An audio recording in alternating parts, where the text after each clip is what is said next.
शहर शहर के लिए, गलियों के लिए, मोहल्लों के लिए, व्यक्तियों के लिए प्रार्थना करें, क्योंकि उनके लिए प्रार्थना करना जरूरी है।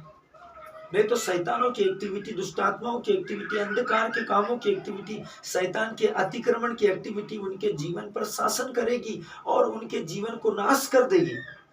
उनकी धर्मनिष्ठा, सत्यनिष्ठा भटक जाएगी। वे अपनी कर्तव्य निष्ठा, सत्यनिष्ठा के मार्ग से भटक जाएंगे। वे उपद्रवी हो जाएंगे, वे ऐबी हो जाएंगे, लोभी हो जाएंगे, ढोंगी हो जाएंगे, अहंकारी हो जाएंगे, घमंडी हो जाएंगे, डिंग मारने वाले हो जाएंगे, अपनी नहीं दूसरों की नहीं बल्कि अपनी ही मनवाने वाले हो जाएंगे। वे ढीठ हो जाएंगे, जबरदस्ती करने वाले हो जाएंगे। वे किसी की नहीं सुनेंगे। दुष्टता के दानव शराब के रूप में, तंबाकू, बीड़ी, सिगरेट, ड्रग्स, नशा, चरस, गांजे के रूप में उनके जीवन, शरीर, आत्मा, चरित्र, वैभव, स्वभाव और उनके वैभव को नष्ट कर देगा। उनकी संपत्ति हमेशा गोली, दवाई, इंजेक्शन के हाथ में होगी। उनकी संपत्ति पुलिस के हाथ में होगी। हर बार कुछ न कुछ गड़बड़ी होगी और जमानत के लिए कोर्ट कचहरी में अपना संपत्ति को व्यर्थ खर्च करना पड़ेगा।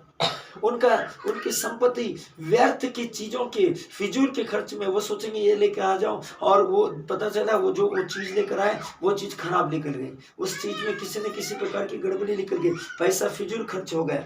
कुछ न कुछ रूप से, किसी न किसी रूप में शैतानों के दानव उनके आर्थिक रूप से जो उन्होंने कठोर परिश्रम के साथ में कमाया है उसके ऊपर आधिपत्य उनका होगा, उस पर ब्लेसिंग नहीं होगी।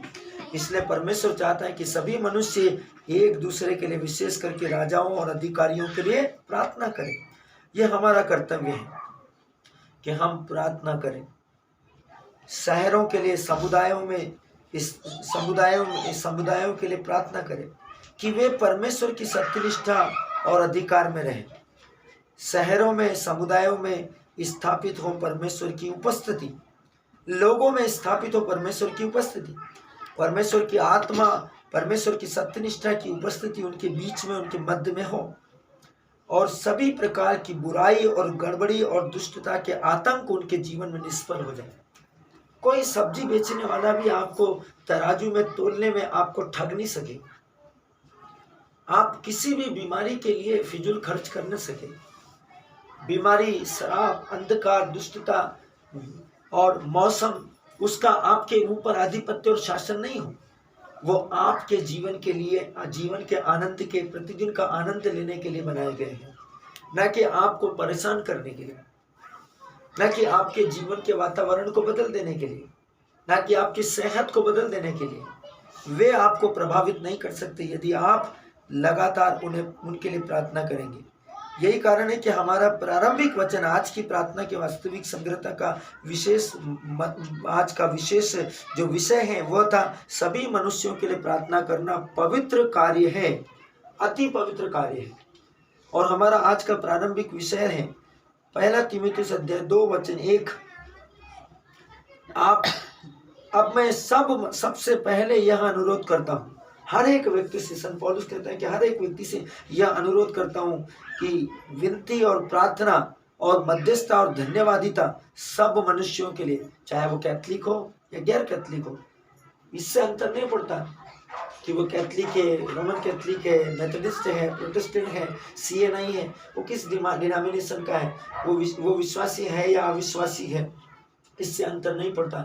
सब मनुष्यों के लिए, मतलब सब मनुष्यों के लिए, क्योंकि परमेश्वर का ये दैवीय और स्वर्गीय निर्देश और आदेश है आपके और मेरे लिए। और यदि आप और मैं अपने आदेश, परमेश्वर की इच्छा जो आपके लिए है, आप उसको पालन नहीं करते, तो याद रखिए आप और मैं भी इसी समाज में, आप और मेरे बच्चे भी इसी समाज में काम कर रहे हैं, आप और मैं भी इसी समाज के दुकान से सामान खरीद रहे हैं, आप और मैं भी इसी समाज की दुकान के अंदर से मेडिकल से दवाइयाँ खरीदते हैं, आप और मैं भी इसी समाज के डॉक्टरों के पास जाएंगे, आप और मैं भी इसी समाज के पुलिस अधिकारियों के अधिकार और नियंत्रण में और गवर्नमेंट के कानून के नियंत्रण और अधिकार में है।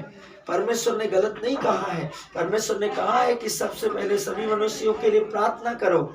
विशेष करके अधिकारियों के लिए, राजाओं के लिए, राजपद अधिकारियों के लिए, संस्थाओं के लिए, सरकारी और गैर सरकारी संस्थाएं, प्राइवेट और सरकारी संस्थाओं के लिए, और राजनीतिक और धार्मिक अगुवों के लिए प्रार्थना करो। यदि आप उनके लिए प्रार्थना नहीं करेंगे तो शैतानों की एक्टिविटी उनके ऊपर प्रबल हो सकती है, हावी हो सकती है। वे शैतानों के बहकावे में आकर कोई भी गलत डिसीजन और निर्णय लेकर आपके ऊपर आतंक और मुसीबत और संकट के बादल ला सकते हैं। इसलिए आपको और मुझको परमेश्वर के निर्देशों के पालनों की शुरुआत आज ही से करनी चाहिए अपने जीवन में।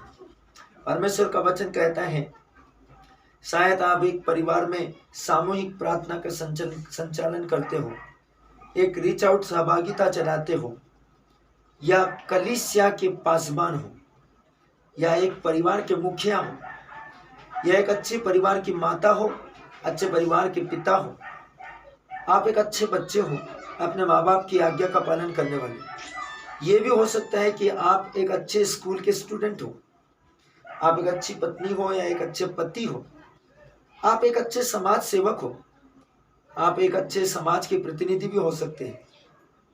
अपने सदस्यों को इस तरह से प्रार्थना करना सिखाओ और उनकी अगुवाई करो, उनकी हेल्प करो, उनकी मदद करो। इसका ध्यान रखो कि सबसे पहले सभी मनुष्यों के लिए प्रार्थना में मध्यस्थता करो। उन्हें रोज बोलो कि सबके लिए प्रार्थना करो। एक चार्ट बनाइए, उनके नाम लिखिए, अधिकारियों के नाम लिखिए और उनके लिए प्रार्थना कीजिए। देशों के नाम लिखिए, उनके लिए प्रार्थना कीजिए। सिर्फ 5 मिनट, आधा घंटा बैठकर प्रार्थना करने की जरूरत नहीं है। 5 मिनट समर्पित कीजिए। आप अपने जीवन में से 5 मिनट 24 घंटे में से आराम से निकाल सकते हैं, लेकिन उन्हें वे जहाँ कहीं भी है, अपने परिवार के सदस्य या आप उनको चलते फिरते समर्पित कीजिए। प्रभु, मैं अपने देश को, देश के अधिकारियों को, देश के सारे कलेक्टर को, देश के सारे मुख्यमंत्री को, देश के सारे गवर्नर को, देश की सारी पुलिस को, देश की सारी सेना को, देश के सारे होमगार्ड को, देश के सारे माता पिताओं को, देश के सारे स्कूल के टीचरों को, देश के सारे बच्चों को, देश के सारे धर्मों को आपके हाथों में सौंपती हूँ। 5 मिनट आप प्रार्थना कीजिए, ये उन्हें सिखाइए और आप खुद भी इसको कीजिए और धन्यवाद दीजिए जो आप प्रार्थना करते हैं उनके लिए, और राजाओं और अधिकारियों के स्थान के लिए कि परमेश्वर ने उनको नियुक्त किया है। सभी मनुष्यों को